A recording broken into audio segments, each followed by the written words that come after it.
love Seahawks. But it makes me have a different view on them now. Don't take a knee. Don't sit down. Don't do anything like that.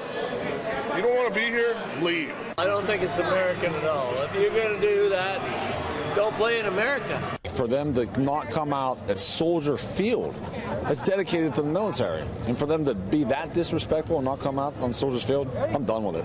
There's other ways that you can give a stance and give a say, and I don't think it should be through our national anthem. I think it's shameful, and I would like to see those Colts players leave the country and leave the team.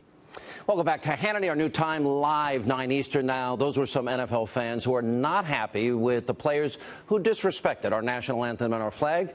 Earlier tonight, the Vice President, Mike Pence, he spoke out on this very issue. Let's take a look. I stand with President Donald Trump, and I will always stand for our national anthem. We've all got a right to our opinions. But I don't think it's too much to ask the players in the National Football League to stand for our national anthem. It's about respect for the flag, respect for the country. And most importantly, it's about respect for all those who fought and died to defend it.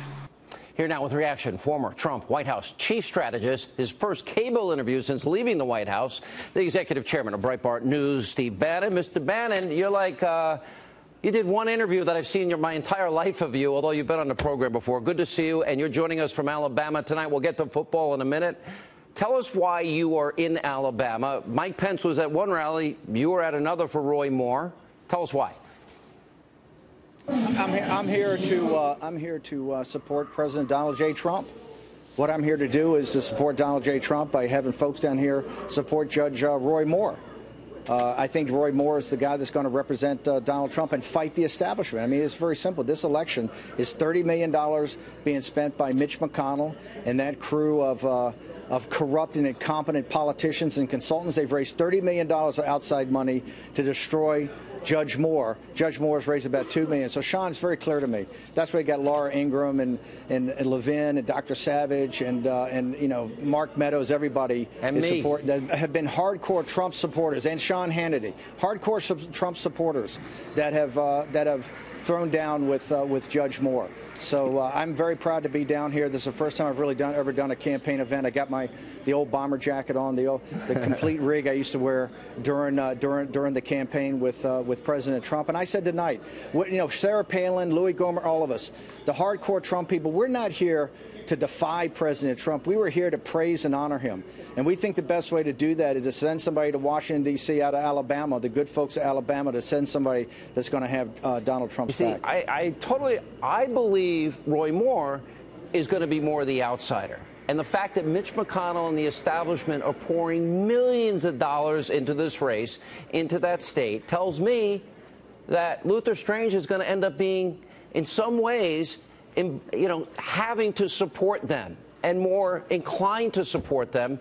And frankly, I think the biggest disappointment in D.C., you actually said it in an interview, I think to a certain extent Mitch McConnell does not support the president's agenda, economic agenda, and it's obvious.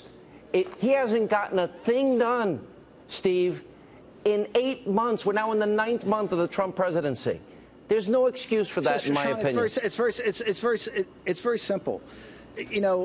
Strange can't sit there and say, I'm going to stand up to Mitch McConnell. I'm going to Washington, stand up to him. Mitch McConnell's giving him $30 million. $30 million not to come down here to Alabama and debate the issues. They're not debating illegal immigration or the trade deals or anything like that.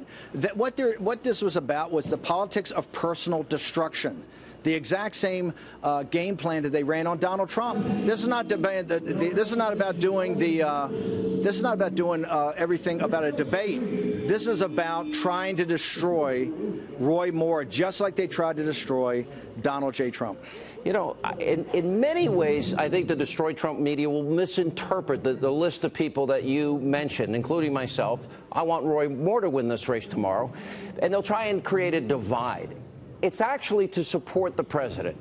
And I understand the president's a loyal guy, had a relationship with Luther Strange. I endorsed Mo Brooks in the first run around here. I've known him 27 years. I know he's a good man.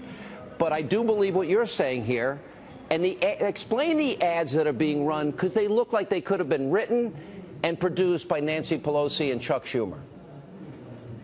They're worse. I mean, this is what Karl Rove and Stephen Law and Ward Baker, this is what they've done. They've tried to give ammunition to the Democrats later on if Judge Moore wins tomorrow. I mean, this is unacceptable.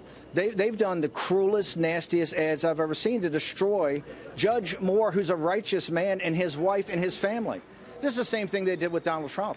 This is not about debating the issues. They try to destroy Donald Trump. The same gang that's going after Roy Moore is the same gang that went after Donald Trump.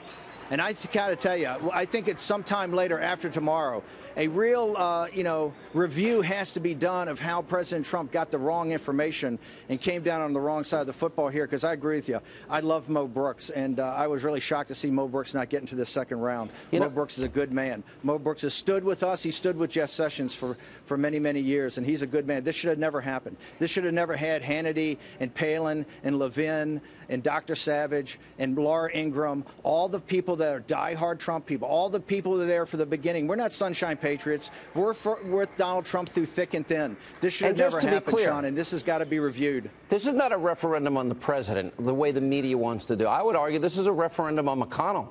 Do you agree with that analysis? This is a referendum on the party at Davos and the elites in Davos and in the United States and Washington, D.C., that Mitch McConnell is the face of. Absolutely. That's what the referendum is. Very simple. Tomorrow, the good folks of Alabama are going to decide if sovereignty rests with the people or does it rest with the money. Is it going to be the muscle of the grassroots versus the money of a corrupt and incompetent permanent political class that rules Washington, D.C. like a new aristocracy? You know, we've had similar attacks over the course of our careers. I know they called you Darth Vader. I did like your line when you were on 60 Minutes when you said, I'm a street fighter, because that's kind of how I view things. I fight for the things that I believe in and the people in this country that have been left behind. I don't know who'd win in a fight, but we fight for principle and things that are important and helping men and women that are suffering. But I resent the tactics when they used Republican on Republican. Whatever happened to Reagan's 11th commandment? Every 2 and 4 years, the Democrats say Republicans are racist, sexist, misogynist, xenophobic, homophobic, Islamophobic. Those ads I saw down in Alabama against Roy Moore, a conservative, were run by Republicans, Steve. What's happening here? The elites represented by Mitch McConnell, right, hold me in contempt, right? They think I'm a bad guy. They think I'm a dangerous guy. I wear their contempt as a badge of honor, okay? They have helped destroy this country. They have done nothing but allow economic hate crimes against the working men and women in the heartland of this country. The factories went to China and the drugs came in. Okay, we've got to stop it. Tomorrow in Alabama, the good folks of Alabama got a choice. This is Jeff Sessions' seat, Sean. You know how close I am to Jeff Sessions. I know how close you are to Jeff Sessions. Jeff Sessions has been our mentor. Jeff Sessions is a man with a pure heart and tough as boot leather. This seat is Jeff Sessions' seat. And that's why tomorrow I hope the folks in Alabama send another righteous man, a righteous man like Jeff Sessions. I hope they send Judge Moore. I hope they send Judge Moore into the runoff with the Democrat. One comment you made since you left the White House I didn't like, and when you said to the extent that the Trump presidency that a lot of us fought for, which I think is the forgotten men and women agenda of this country, and they deserve to be served, especially after 8 years of Obama, 13 million more Americans on food stamps, 8 million more in poverty, lowest labor participation rate. These are real people, real lives, real damage.